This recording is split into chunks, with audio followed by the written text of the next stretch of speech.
1917 T model. Yeah. Paul, 105 years old. 105 years old. It has a original Holmes 285 wrecker. It was the first Holmes model that went into production back between 1916 and about 1923. And that's the original one in the back there. Yes. Let's have one look at that. Yep. I mean, this is just absolutely brilliant, isn't it, Paul? Yeah, the vehicle is pretty much a original vehicle all the way through. When Ford started selling trucks back in 1917, they only sold the steel parts. It's the hood, the engine, the fenders, the frame, and the back axles. The wood box and the cab on here is actually built by a third-party manufacturer. Ford didn't make the original truck cabs. So Ford would give you the parts, but not a full truck? Yeah, they'd only give you the chassis. Okay. And that's an original chassis? That's an original chassis. An original 1917 chassis? Yes. Wow. Look at this. And being 105 years old, it leaks a little bit, but when I get to be 105, I'm going to leak as well. So it still looks great for 105. Yeah, we've been continuously keeping it up. This truck was originally restored back in about 1983 or so. My father-in-law was a Holmes record distributor back at the time, and this was restored and he used it for advertising purposes. And when he retired, we bought it off of him because he was going to sell the truck and you're going to keep it in the family, so we bought the truck off of him. And then. And was he the only owner of it? Or? No, he bought it used. He bought it used. Yeah. Because I'm looking at a skeleton here, Ernest Holmes. Yeah. Do we know if that was the original owner? Ernest Holmes, no, it wasn't. He was not the actual original owner of this truck, but he created the wrecker assembly. Okay. He started the towing business with the Ernest Holmes company. Okay. So he was at one stage the original owner. Yes. Yeah. I love this. So it's a phone? It's a phone. It's a phone in a truck. And how would that have worked?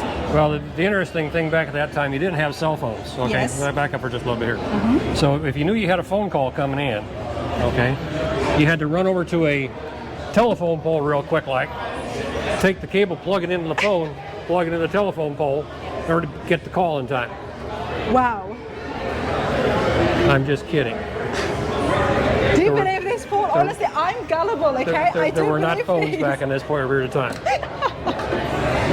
I'm gullible, Paul, okay? And if I don't know about something, I rely on the owners and the people standing next to the car, and hopefully they're the owners, to tell me this information. That was a good one, though. But it's actually a real telephone. It's an actual real telephone. Real telephone from that period of time. Oh, goodness.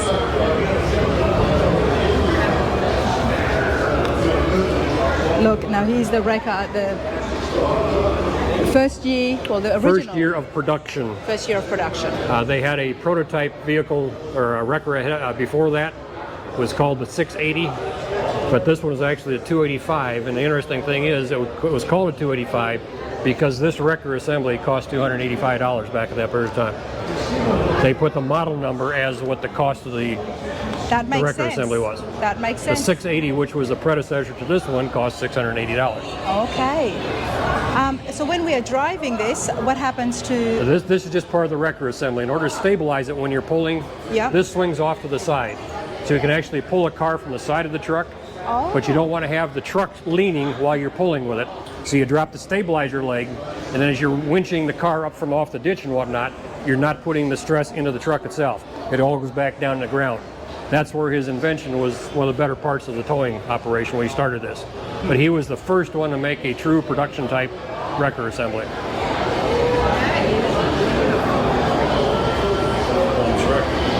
Wow, I've never seen a wrecker, everybody, so... And there's two independent booms on here. Each one can swing off the side, so if you have a real difficult pull, you can swing this one over, tie it to a tree, and pull a car out from a ditch over on this side. So it stabilizes the whole assembly by having two winches to it. Wow. I mean, the ingenuity behind it at that time. Yeah, it was big. Prior to Holmes getting in the business, you were using horses and winches and cables and everything else. Exactly. But this was the first attempt to get into a full-blown operation. Look at the work. And the different cables on here, this particular winch over here, when you crank it, it raises and lowers the boom assembly here.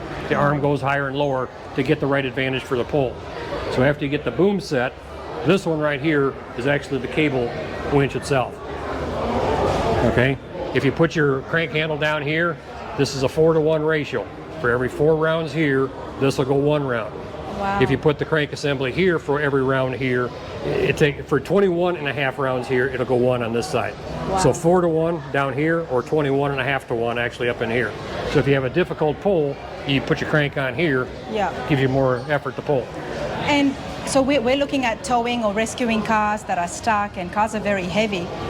How can a person do this by hand? Just the mechanical advantage of the winch. Okay, everybody. I had a few technical issues during Paul's interview right here, which is why my shirt is changed. I had to go back to the hotel, and I took advantage and changed it because while the rest of America might be freezing, right now in Daytona it's very hot, very humid. Okay, Paul, thank you for your patience. So why don't you come back here and explain to me again, because I love this, the mechanism, the fact that it's by hand. There would be, what are you doing there? Where do we leave the crank? Here it is. There it is. Okay. By hand, we're able to lift cars back in 1917. Yes. And this is how it works. Yeah. On this setup, this wrecker assembly was the first production model that the Ernest Holmes company produced, starting back in 1916 actually. The wrecker assembly itself, this was built someplace between 16 and 23. We don't know exactly what year this was actually produced at. Now the way this thing is set up here, with the stabilizer foot down here, you can lower the stabilizer foot to the ground, which keeps the truck from rocking back and forth if you're trying to pull a car out of the ditch. Yep. Okay? For the weight. And having the 2 booms on here, you can swing 1 boom over to the car, take the other boom, swing it over that way, and tie it into a tree. So when you're pulling side to side, it keeps the truck stable while you're doing it. Wow. Okay? And as far as the way the winch assembly works on here, this particular winch on this side strictly raises and lowers the boom on that particular side to get the proper pulling angle. Okay? The winch over on this side over here is actually the cable winch itself for pulling the car itself. That does all the heavy work. That does all the heavy work. Yeah. Now you got 2 locations on here. You got this one down here, which is a 4-to-1 ratio. For every 4.5 revolutions actually of this one, the whole drum turns 1 rotation. 1 rotation. So it's faster, but not as powerful. If you put the crank up on this side, this is a 21.5 to 1. So it takes 21.5 rounds on here to make 1 revolution of the cable winch itself. So that's where it gives you the pulling power while you're doing it. And how much lift does it do when this goes round once? Each of these booms is rated for 2,000 pounds. So together it's rated for a 4,000 pound. Okay. If you have to have 1 vehicle behind, you can just go from side to side, pull them both and keep pulling up. But each boom is rated for 2,000 pounds. And depending on the weight of the car will determine how quicker it can be pulled up and how much work the person would have to put in. Correct. It's all, no hydraulics, no electronics, it's all Armstrong. It's all by hand. Strictly mechanical. But again, this one is for the boom, raise, lower. This one here is for the higher speed, lower force. This is for the lower speed, higher force operation, just depending on where you put the crank.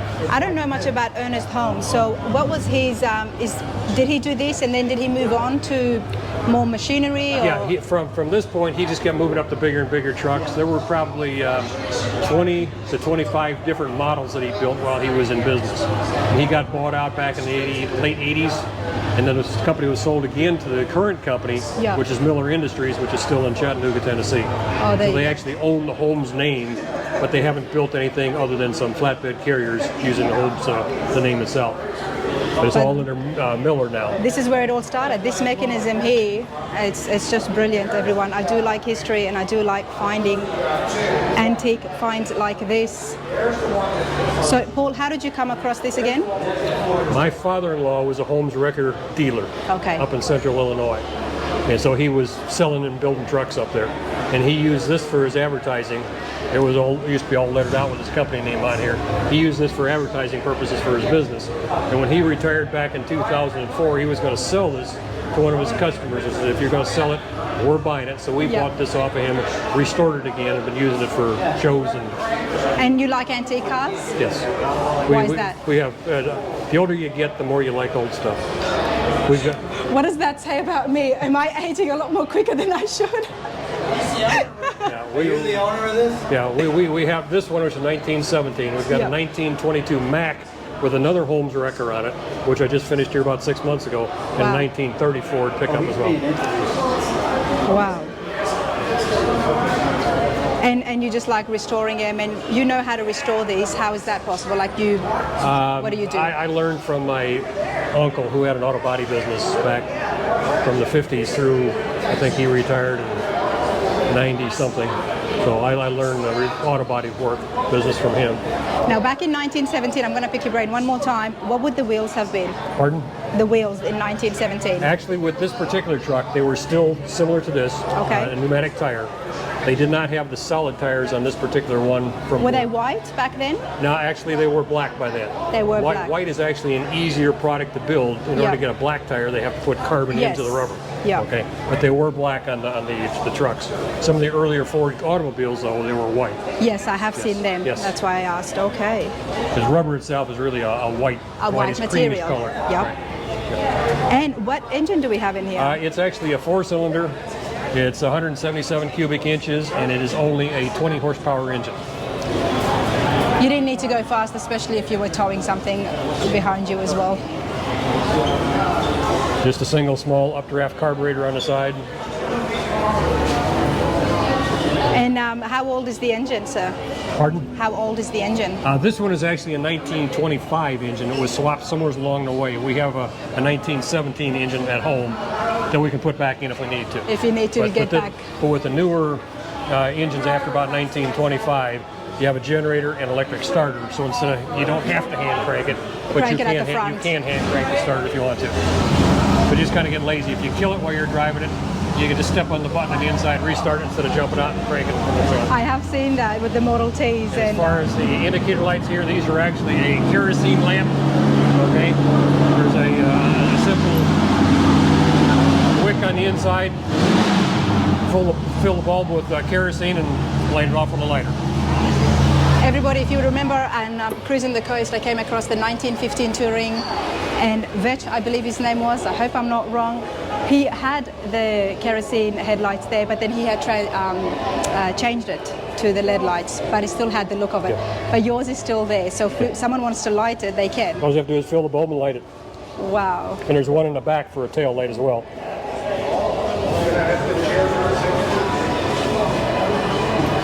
Now the tail light would not have been able to be red. It is red, yeah. It is red? It is red. So how can they, where are we? Oh, okay, the glass is red. You light it the same way. You light it up the same way. Do you mind, sir, if I... Go right ahead. Just pull it toward you. Oh. That one probably hasn't been opened recently. In fact, I may have that. I got that one screwed shut. Oh, okay. Sorry. You're putting me to the test, aren't you, Sorry. Paul, honestly? And this is that original Again, chassis. the difference between a regular Model A or Model T and a Model T truck, this is actually called a Model TT for T truck, is the rear end down here. Instead of having a ring and pinion down here, there's a differential. You've got a worm gear where the top one is a straight drive shaft coming through it with a worm gear on it, and then a spiral gear down going between left and right rear hub. So fascinating that Ford made these parts, said, okay, here you go. Now you guys got to get your own cab, yes, right. Own bed. And they were making so many cars at the time, they weren't interested in making trucks right away. They just couldn't keep up with it. So they built a chassis as a prototype back in 16 and didn't release it until the early 17. And like in 1917, they claimed they built like about 85 truck cabs or chassis. Okay, and we were lucky to come up with one of them. Wow, that is then very rare, which is why we are here in the Living Legends circle, everybody. Absolutely living legend for sure. So they've got the car, they're able to lift it up. Yep. What would they have used then to tie it up? And I don't have it here, I've got it out in the trailer, but there's a tow bar that pins in here. Okay. 2 bars coming out that you actually strap around the bumper of the car. Okay. It straps on here, and then you can lift the front of the vehicle up and tow it that way between the tow bar and the 2 cables lifted on them. And of course, back then there was a chance that the bumper could have been pulled off. Probably not. They were actually building decent bumpers back then. They're not plastic like today. They were true steel bumpers. So there you go. Yeah. That's why we love the classics. Yeah. That's why we're here on Runner's Radar. So yeah, the current plastic bumpers won't be around in 100 years. No. Oh, this is great. Absolutely great, Paul. And again, these swing all the way out. You can come all the way out. Actually take them all the way around to the front if you want to. If you had to, you could actually pull from the front if you like that if you had to. So that way it gave the truck more options on where it was able to park. Correct. And Correct. especially if it needed to be closer to a tree to stabilize Correct. itself. Yes. Look at this.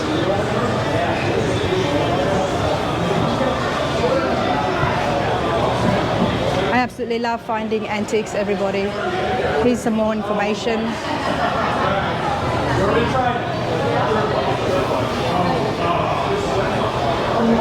You guys can pause the screen and read this at your own leisure, but what I do want to show you on the other side,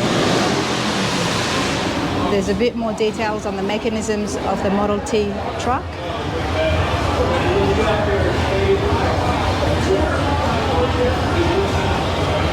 The thing that I love about this, because if it was not for this and this ingenuity that happens here, the innovation, then so many other machinery would not have been possible. So, brilliant.